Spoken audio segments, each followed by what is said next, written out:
নমস্কার। আজকে আপনাদের সামনে আমার ছোট্ট নিবেদন তুলে ধরছি। আজকের নিবেদনে আমার একাঙ্ক নাটক দুই ভাই। নাটক কেমন লাগে অবশ্যই কমেন্টে জানাবেন। আপনাদের কাছে আমি বাধিত থাকি। নমস্কার। শুরু করছি একাঙ্ক নাটক দুই ভাই। দাদা বাড়িতে আছি? হ্যাঁ, আসো আসো, আয় বস। কি ব্যাপার, অনেক দিন পর আজ হঠাৎ করি? ভালো আছিস তো? হ্যাঁ দাদা, ভালো আছো? এই একটা দরকারতে আসিনো। ঠিক আছে, কয়ে ফেলা। কি কবার চাষি কয়ে ফেলা। আচ্ছা দাদা, বাপের সম্পত্তির অধিকার দুই ভাইয়ের সমান তো নাকি? হ্যাঁ, অবশ্যই সমান। তো কি আমি কম দিছু রে?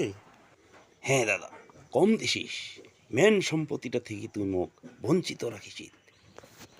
তুই কোন মেন সম্পত্তিটার কথা কছিস রে? মুখ বুঝি কত একটু। কেনে দাদা, বাবা মা লাখ খবর কি অধিকার মন নাই? ও, এইটা কথা। তবে এইটা কথা মুই এলা কি কম রে, কত মোর খবর কি আছে? মুই জানো দাদা, তামান চক্রান্ত ইলা তোর। তুই মা বাবা মধ্যে যাবার চালু, তুই যাবার দিস না, জানিস? এই খবরদার, আঙুল নামে কথা কো। মুই তোর দাদা, কিন্তু তোর কোনো বিচার নাই দাদা, তোর কোনো বিচার নাই। আরে বাবা মা তোরঠে না যায় তে মুই